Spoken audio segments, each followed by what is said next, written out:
Okay, so good morning to you all. So we were discussing about the slope stability chapter. Yesterday we were discussing about we completed the understanding about the infinite slope, and we have also started a bit about the finite slopes.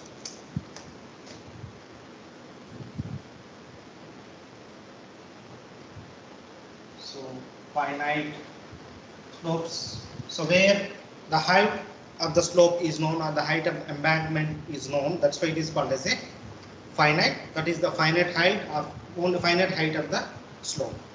So we also did discuss about two variety of analysis. One is by the mass procedure. So whenever you deal with finite slopes, you can analyze the slope either by the mass procedure or by the slice method. So slice method. So nowadays the method of the slices is widespread use. So as compared with the mass procedure, however, the evolution took place from the mass procedure. So all the initial methods, so they try to consider entire the slope area as a single soil mass, and there is a failure plane. So however, so as I told, so when you consider the mass procedure, they grossly ignored the interaction between the soil particles. So that was taken into account. So when in the later stages of the process of the development of the method of the slices. So in the method of slices also, so there was a lot of complexity. So initially when the methods was developed, that is called as the ordinary method of slices, which was further improved by the Bishop's method, which was further improved by the several people. So recently the most widespread used method is the Morgenstern and Price method, which is highly one of the complicated method, but which takes into everything. So in a sense, suppose if you look into the analysis of the slopes, so basically two things will be considered. One is moment and the force. So moment and the force. So I will discuss about the moment right now, and when we are discussing about the method of the slices, that time I will discuss about how only the moment equilibrium or moment equilibrium alone or the force equilibrium alone or the combination of the moment equilibrium or the force equilibrium. So this is how the evolution took place. So initial method, a few of the methods remain confined to only the moment equilibrium. Okay. Now a few of the methods remain confined to the only force equilibrium. But a few more methods considered both moment equilibrium and force equilibrium. So for arriving at the most feasible analytical solution. So though it is complicated, but with the development or with the sophistication of the technology, nowadays we could able to solve any kind of a complex equation. So therefore, so we don't need to bother about how complex the analytical equation it is. We could still able to solve it. So therefore that is the advantage. So that is the reason the method of slices gained more attraction as compared with any other method. But so these methods are typically used to determine the least factor of safety. But otherwise, we also use some kind of the mass methods or other methods, especially for other purposes. Say for example, you want to identify the center of the slip circle, or you want to identify any other parameter where the initiation of the failure plane starts or where the end of the failure plane terminates. So there are specific procedures which have been developed. So for all these purposes, so we will discuss about all those details. But of course, so the each and every analysis can further be complicated by taking into different cases. So those are like only simple static analysis or dynamic analysis. These can be again static and dynamic can be coupled with so seepage or seepage, so that becomes the worst condition, or sudden drawdown, or liquefaction analysis, so on and so forth. So this is how one can able to make the analysis more and more complicated or more and more easy. One important factor again is these are the conditions so of which the slope stability will be analyzed. But in terms of the parameters, in terms of the soil parameters, so because these are the most critical for obtaining either the least factor of safety or the desirable factor of safety, whatever you say. So soil parameters. So when you talk about the soil parameters, so as you know, you consider either only the cohesive soil and do the analysis, or only the pi soil and carry out the analysis, or alternatively C pi soil and do the analysis. Okay, and again, so we have seen in the triaxial testing, either you can simply consider the undrained condition or CU condition or the CD condition. So the clayey soil may be in undrained condition or may be in drained condition, or it is progressing from undrained condition over a period of time to the drained condition. Similarly, so if you take the frictional material, drained condition or the undrained condition, similarly the C by soil, drained condition or undrained condition. So this is another aspect. Now the other aspect of the slope stability analysis is that the slope stability can also be coupled with nowadays with the advancement of the software. So when I say the slope stability can be done so in terms of the undrained or the drained, but the drained condition prevails over a longer period of time. It's not an instantaneous phenomenon. And even if you take the slope also, say for example you have constructed an embankment today for a road, so the consolidation takes some time. It's not an overnight phenomenon. Say for example it may take 1 year. That means, so if I analyze the slope at time t is equal to 0, that is end of the construction.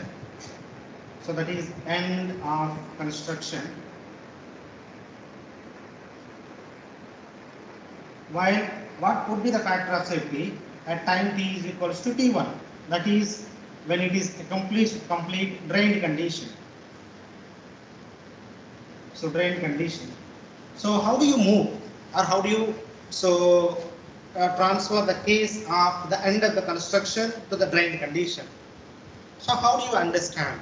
So do you need to understand all this in terms of the seepage condition or in terms of the soil parameter condition or any other parameter that compels us to take into account? So these are the few things so that you need to understand when you do the slope stability analysis, and this is how different methods have been evolved over a period of time. Now let us go to the simple mass procedure. So I am taking a very simple slope, so with no complexity. So this is one slope and this is the failure plane.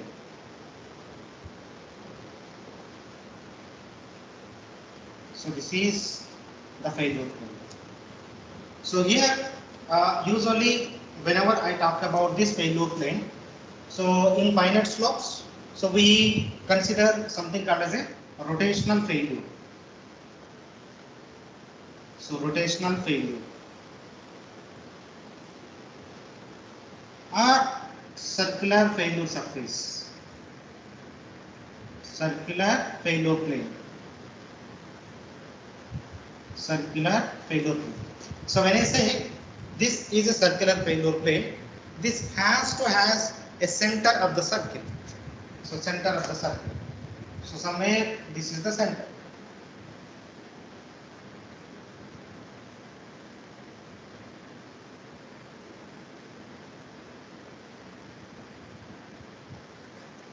So this is the center of the circle O. And so this is the slope. I am designating this as A, B, C, D and something like E. So A, B, C, D, E. E is the geometry or approximate geometry of the failure plane or area, whatever you say. A, B, C, D, E. Say approximate geometry. So geometry of failure plane. Failure plane. Now if you recall, our all previous class discussions, we understood the definition of the factor of safety as resisting moment divided by the resisting moment divided by driving moment. So resisting moment divided by driving moment. So once you remember the basic definition of the factor of safety, that is the ratio of resisting moment by the driving moment. Now if you look at this slope, where O is the center of the circle and you can designate R. R is the radius of the slip circle. The radius of the slip circle. Now AED is arc of the circle. So AED is arc of the circle.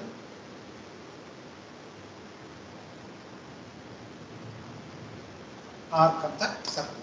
Now I can also designate the angle between two radiuses from point D or point A, so can be designated as theta.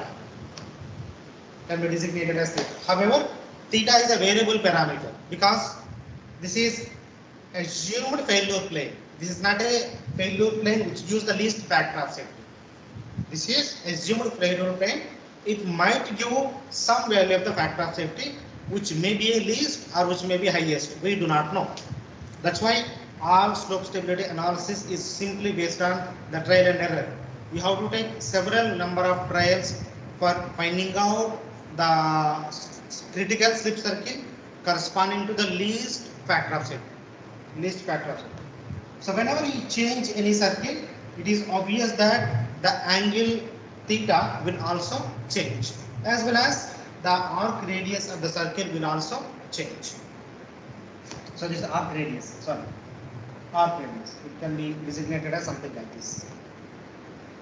Okay. So now suppose if I draw any vertical line. So any vertical line. So from the center of the circle. So I can designate the mass A, B, C, D into two things. So this is weight WL1 and this is weight WL2.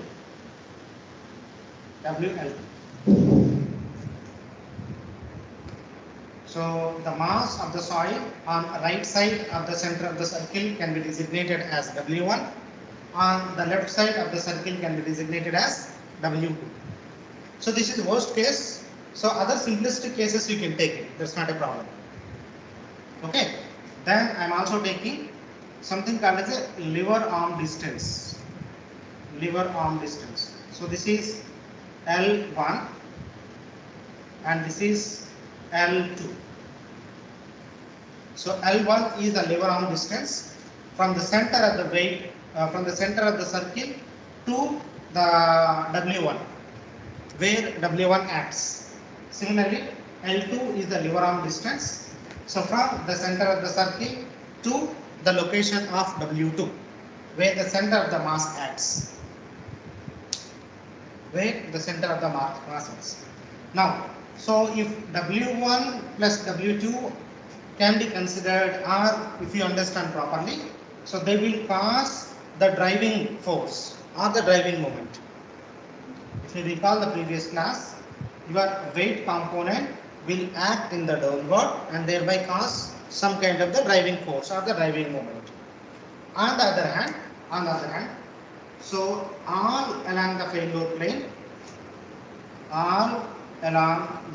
plane, the shearing resistance takes place in the form of a cohesion. So CD. So this is normally we designate this as, you can say, either resisting moment or the shear strength.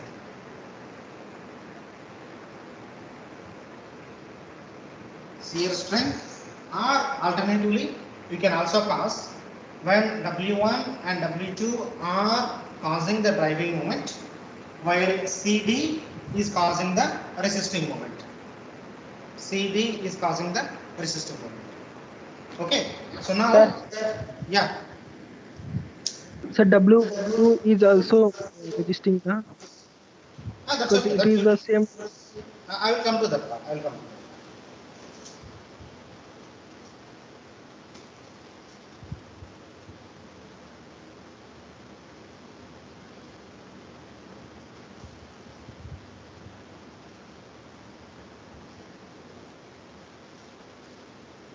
Okay, so if up to this point it is clear, then we can go ahead.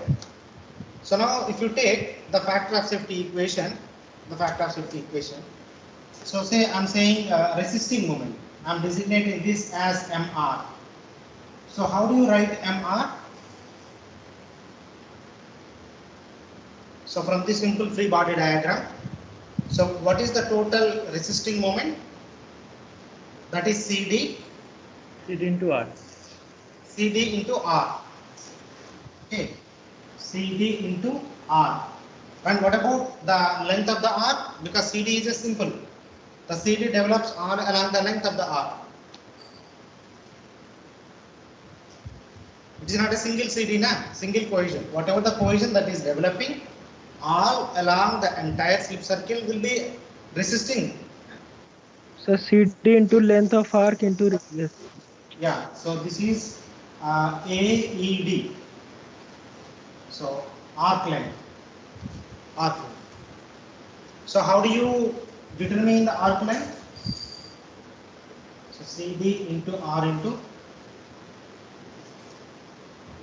How do you determine the arc length of a circle? R into theta in radian. Arc into theta.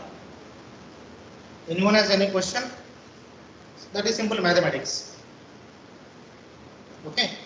So this can be rewritten as CD into R square into theta. CD into R square into theta. So now that is the resisting moment. Next is driving moment. So what are the driving moments here, which is causing the instability?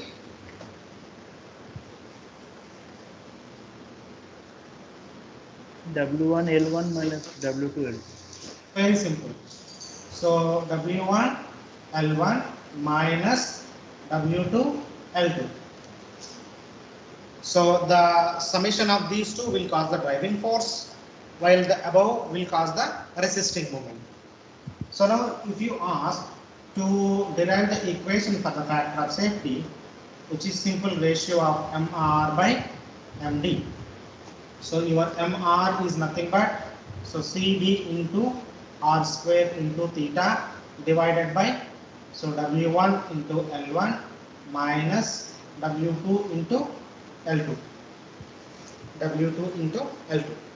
But if you look at this equation, so here only one soil parameter is embedded in the equation. W1 is weight component, L1 is the lever arm distance, theta is the angle between two planes at the two ends of the slip circle, R is the radius of the slip circle. So there is only one parameter that is inbuilt so within this equation, if you look at carefully. Okay. Now, so if you want to directly determine the factor of safety, you can directly use this equation CD R square theta by W1 L1 minus W2 L2. But only difficulty is that how to identify the lever arm distance L1 and L2. That is a bit difficult. It's not so easy. But if you look at the entire analysis, we have simply taken only the moment equilibrium. There is no force equilibrium. So your entire mass residue simply rely on the moment equilibrium, so not the force equilibrium. Now I can play with these parameters. In a sense, since only one parameter is involved here, Now suppose if my factor of safety requirement is some value. So say I am assuming my factor of safety value of 1.5. So as prescribed by the standards and the codes. Then I can able to calculate back calculate what would be the minimum required cohesion value. So that is 1.5 into so W1 L1 minus W2 into L2 divided by R square into theta. R square into theta. So this should be the minimum value of the cohesion that the soil should possess in order to safeguard the slope from the failure. Okay, so this is how we can able to understand. Suppose if you are determining the cohesion value, now again this cohesion you may give in terms of the undrained cohesion or drained cohesion value. Undrained cohesion value or drained cohesion value. So usually, so undrained cohesion as less able to resist the failure of the slope. Drained condition means there is no water exists in it.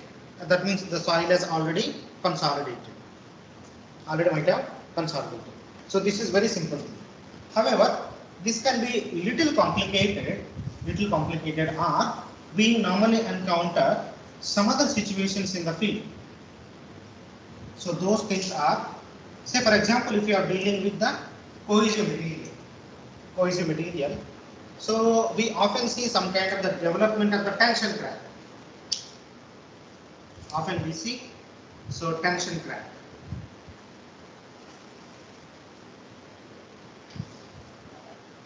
Okay. So tension crack. Now, so how do you represent or how do you reflect the development of the tension crack in the slope failure? So here what I am doing is I am trying to mimic or I am trying to replicate the tension crack on the sloping surface, the worst condition. That's the worst condition. Say for example, so this is your slope. So this is your slope and this is your failure plane. And say this is your center of the slip circle.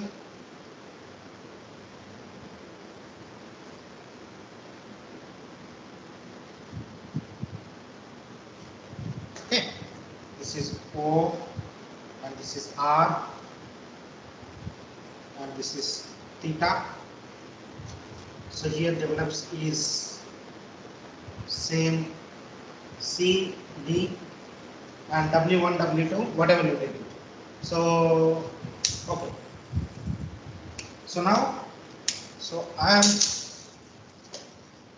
what I am doing is, so I am replicating some kind of the tension crack here. So this is the tension crack, but no water. Tension crack with no water.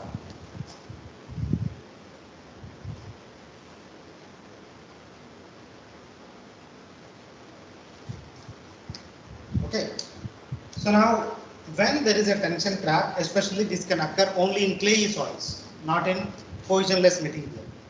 So when there is a tension crack, where the failure plane passes, will it passes through the tension crack or will it be away from the tension crack? So usually, whenever there is a tension crack, so the failure planes always try to pass through the least path. And moreover, so when there is a crack on top of the embankment, that always becomes the most vulnerable point for the triggering of the incipient condition or the triggering of mobilization. So therefore here in this case, the failure plane always be attached to the main slip circle. Now as a result, earlier though the angle between the 2 points of the slip circle, the starting and ending point was theta. Now this theta will be reduced to theta 1. Now this becomes your R. This becomes your R. And this becomes your theta 1. This becomes your theta 1. So obviously theta is greater than theta 1. Theta is greater than theta 1. So again, you can consider the same analysis. Now suppose in this case, where there is a tension crack, so C soil,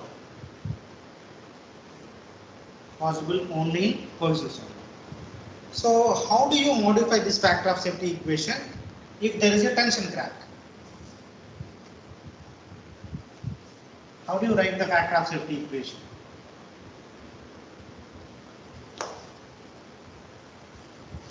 So this equation.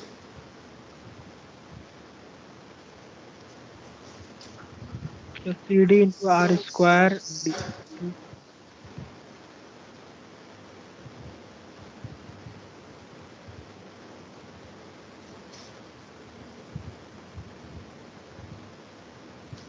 Yeah, CD into R to square R theta 1. theta 1. Theta 1 divided by same. So W1 into L1 minus W2 into L2. W2 into L2. Now, let us have a comparison. Suppose if I compare with a no tension crack with the condition of the tension crack, so in which case the factor of safety is least for a given condition? This one or this one? Sir, second case. Second case. Okay, just see. Is there any change in the denominator? Almost no.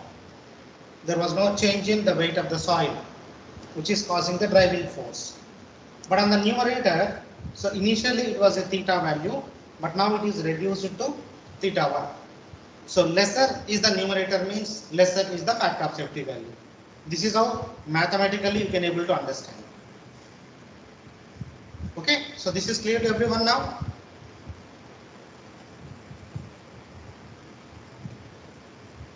Anybody has any question?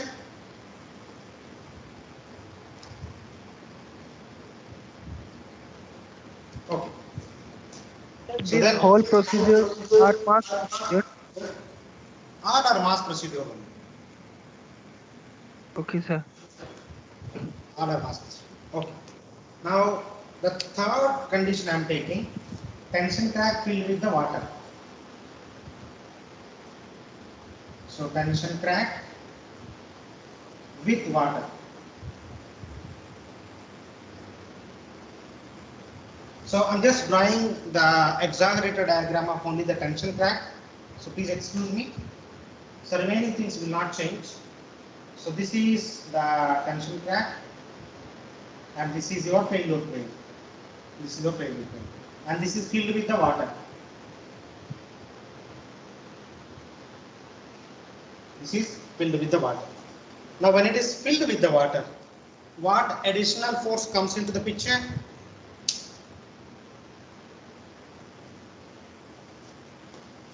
Pore pressure, sir. Pore pressure. Okay, suppose if I draw the pressure distribution diagram, so this is something looks like. So this is gamma W into HT. Gamma W into HT. This is all right? So the intensity of the water pressure at the bottom of the tension crack is gamma W into HT. Now the resultant pore water pressure is PW. The resultant pore water pressure is PW.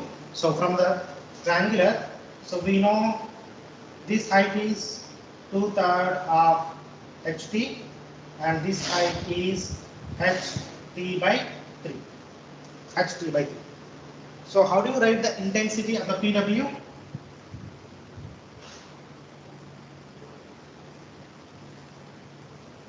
What is the total pore water pressure?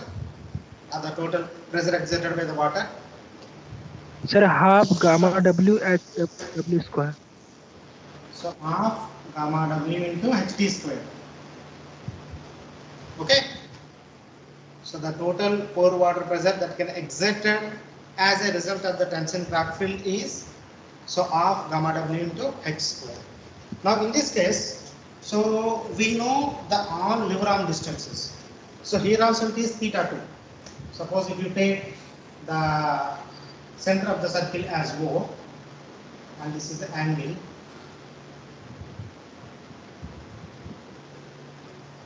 So this is, I'm taking theta 2 just to avoid the confusion.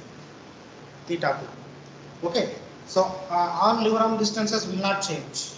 Now additionally, so I also need to know some horizontal distance. So what I'm taking is, so the vertical distance from the center of the circle to the top of the ground surface is x. Top of the ground surface is x. Okay. So now having understood all these things, now tell me what is the equation for the factor of safety? What is the resisting moment and what is the driving moment?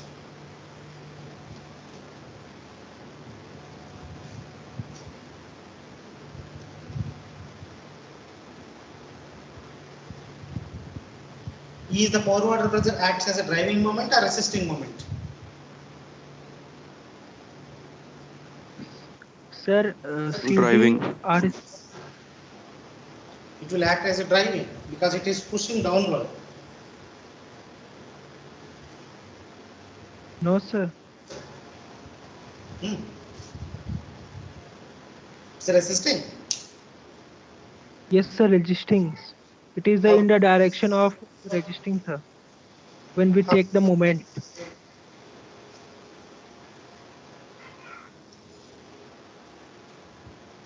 when you take the moment. No, sir. Driving, sir. With the lever arm X plus 2/3 of HF. Okay. So now please write the MR by MW. What is the resisting moment here?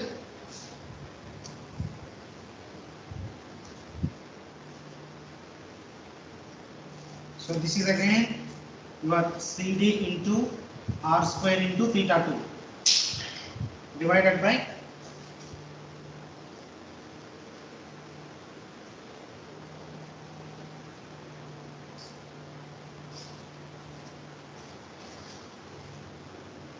what is the total driving moment?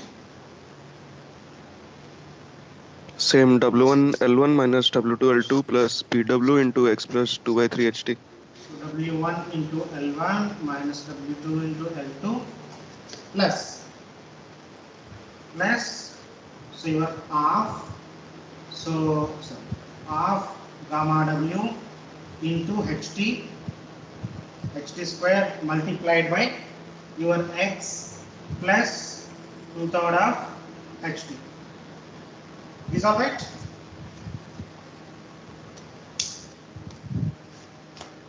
Yes, sir. Okay, so this is the equation for the slope stability when there is a prevalence of tension crack or the development of the tension crack in the corrosion solid. So now, so all the mathematical equations are available here only. You can easily able to understand how the factor of safety decreases with the typical or worst condition. Suppose if there is a tension crack but no water exists within it, still the factor of safety decreases because the acute angle made by the initial and the final points of the slip circle decreases.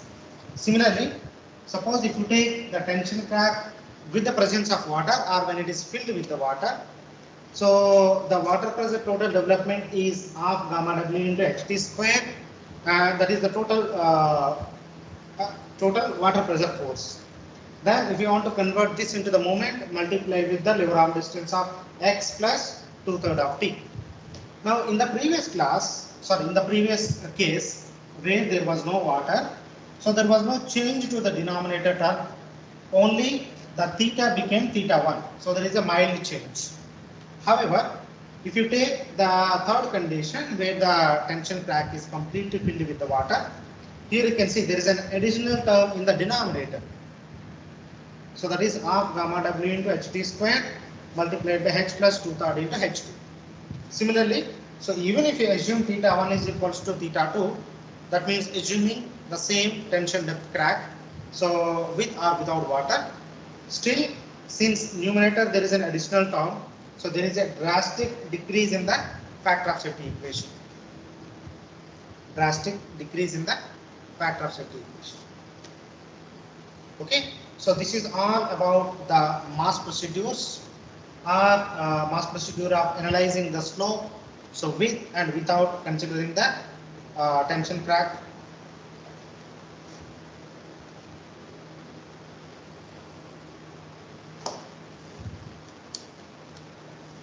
Okay, so any question as of now?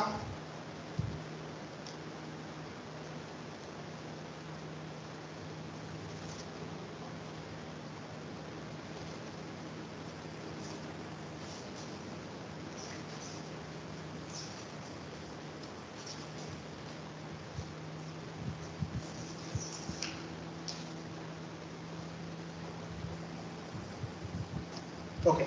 So can I rub it off everything?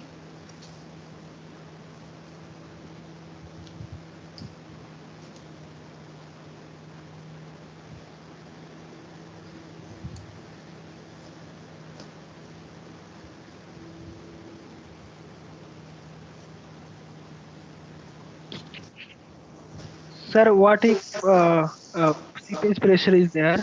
Then If there is a seepage pressure. if there is a seepage pressure, then that only weight you have to consider additional in terms of the W. But usually I have not come across anything something like mass procedure with seepage analysis. That is also another limitation of this mass procedure. Sir, I think if seepage pressure there, then factor safety will increase, sir. No, it will decrease further because seepage is downward now. So when there is a seepage, never ever factor of safety increases unless otherwise the seepage is in a reverse way. But even that one is a very problematic condition. The seepage becomes reverse, then that is called as a boiling condition.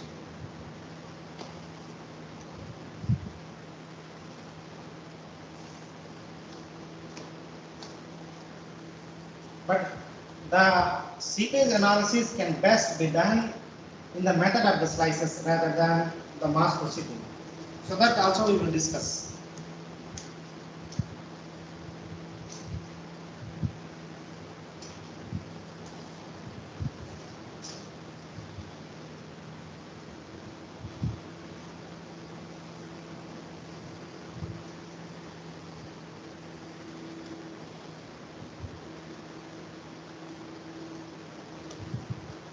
Okay, so now another important contribution so that you need to understand is that contribution is made by Felinius and Taylor.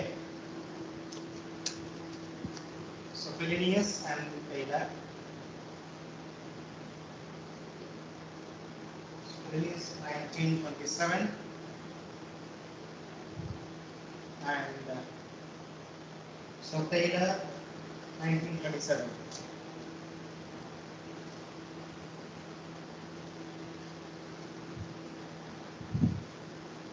Now, just recall our infinite slope stability analysis. So that was little extended, I guess. So there we have defined something called as a stability number. So something called as a stability number, so which is defined as CD by gamma h. So CD by gamma h. Now the Felinius and Taylor, they have furthermore contributed in some other situations. See, for example, so let me take another condition. So this is a slope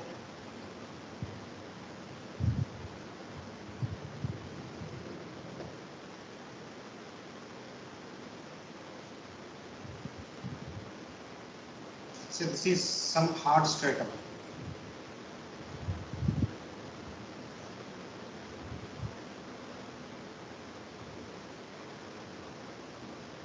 Hard strata, and h is the height of the slope, and they have designated something called as NH. So where n indicates or this distance indicates from the toe at what distance the failure plane emerges. The failure plane emerges. Then additional parameter that they have included is something called as a d times of h. So d into h. So where d is defined as it is the ratio of the height from the ground surface to the hard strata to the height of the slope. So now Felinius and Taylor further contributed so to let us know or to understand. Suppose if what depth the hard strata exists, the factor of safety becomes very critical. Or if this is the possible failure plane,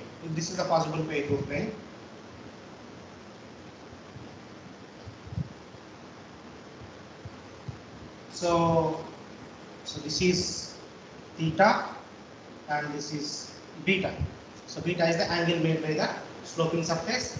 So theta is the angle so between the entrance and exit of the slip circle. So this is the slip circle.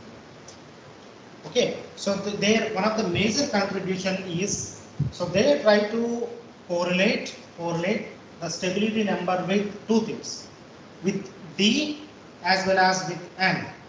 So these two indicates, suppose if a hard strata exists at some depth, so what would be the factor of safety?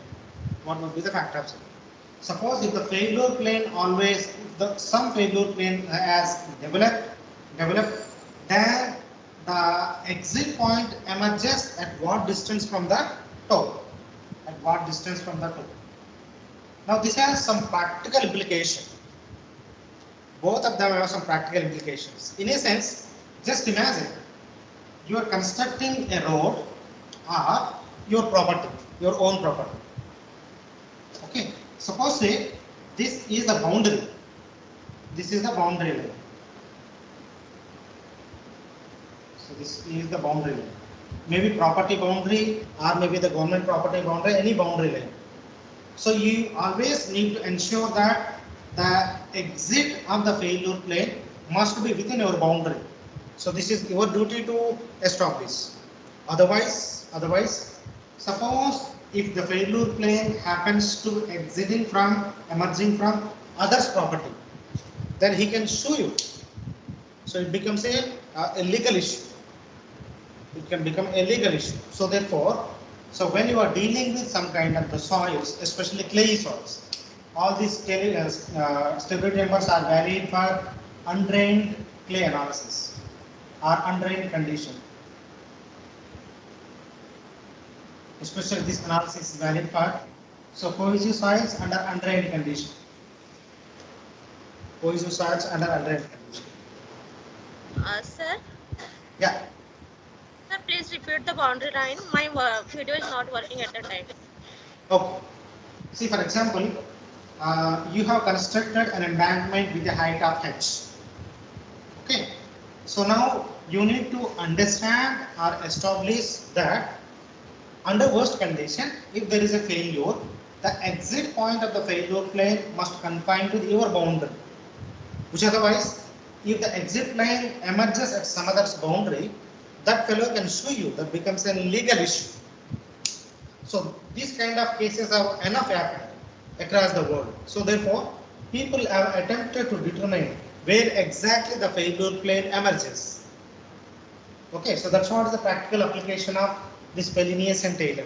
They also contributed for depending upon the slope angle beta,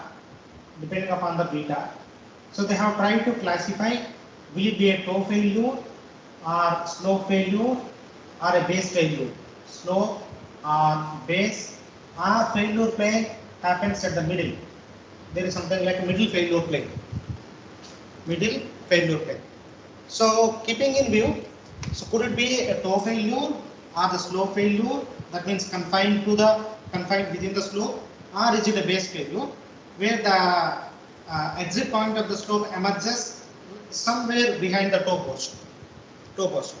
Then they try to give some kind of an understanding in a defined graphical way.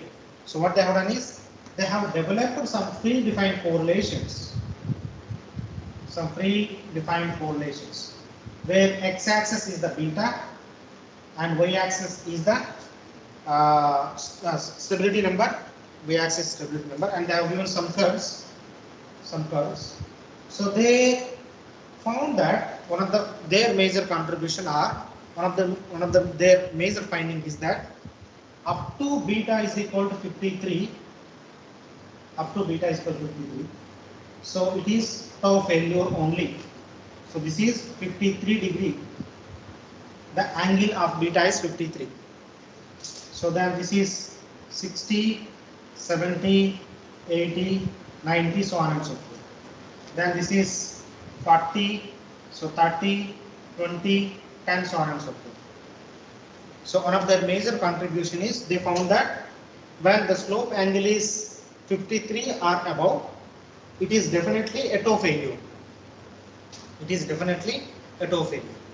While when the beta is less than 53, then they have given, so it could be either slope failure or the base failure or whatever it is. So they have, let me give designation, toe slope failure, toe midpoint or slope surface. Sir, what is the middle failure, sir? I heard about. Slope failure.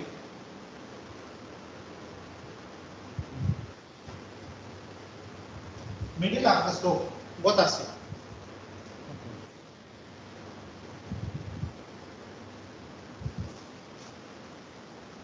Okay, so they have given some predefined curves out in the form of some horizontal line. So then there are several graphs.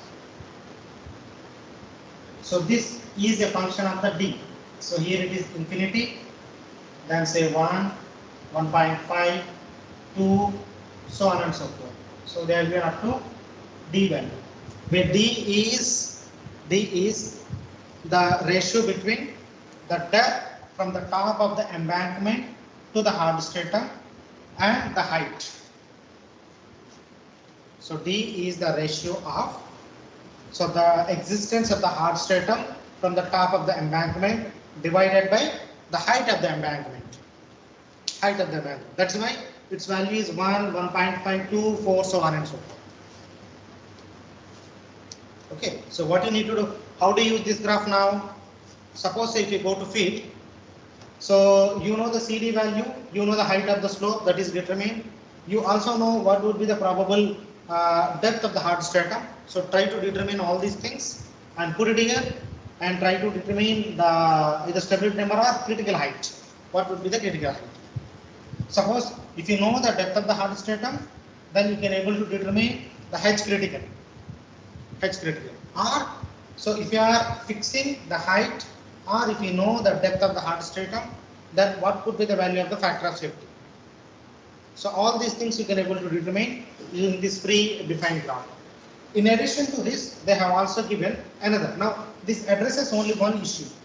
That is, if hard strata exists at a depth of d, then this graph is useful.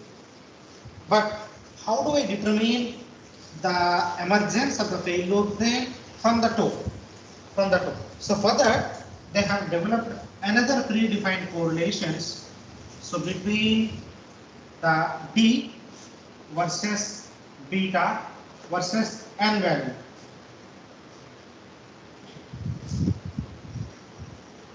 So n is equals, let me see the values.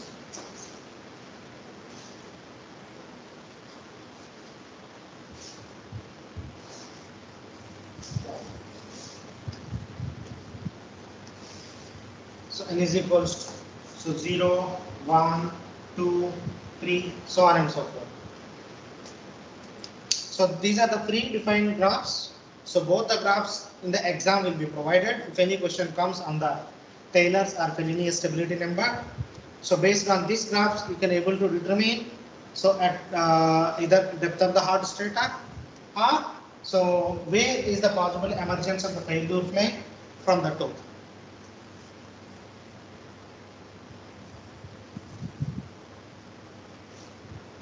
Sir, can you please repeat the first graph, sir?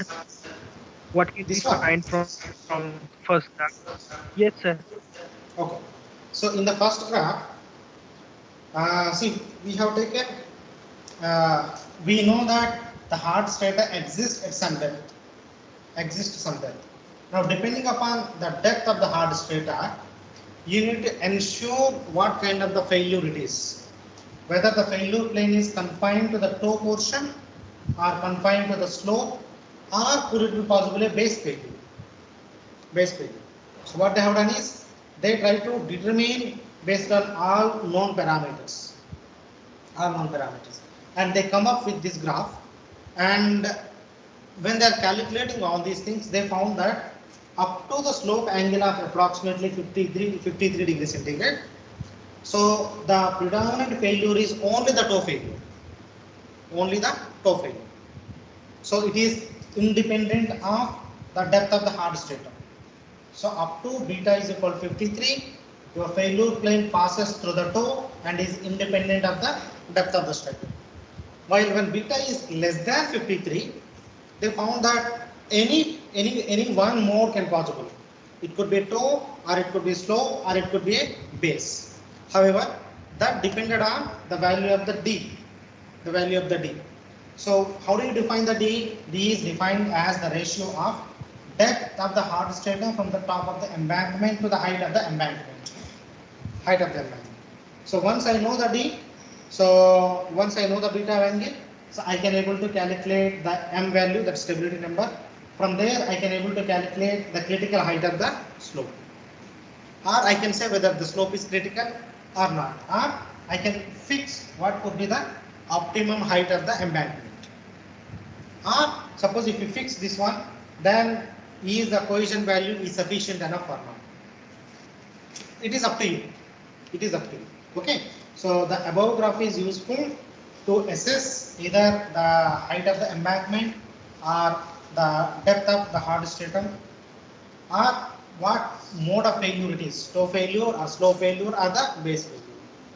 On the other hand, now if it is a base failure, to determine at exactly what point the failure plane emerges from the toe, so they have proposed another predefined curves, which is in the form of relationship between the slope angle beta and that is another parameter D, which is the ratio of depth of the hard stratum from the ground surface to the height of the embankment, with N, that is the distance from the toe to the point where the slope is emerging.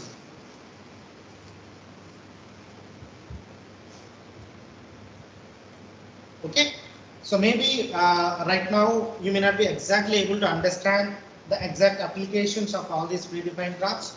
So once we solve some kind of the tutorial, then you'll be able to appreciate what is the practical importance or significance of all these graphs.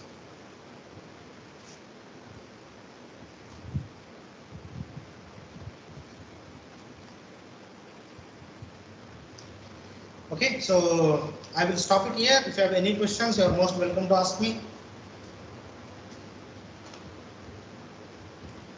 Sir, D will be given to us.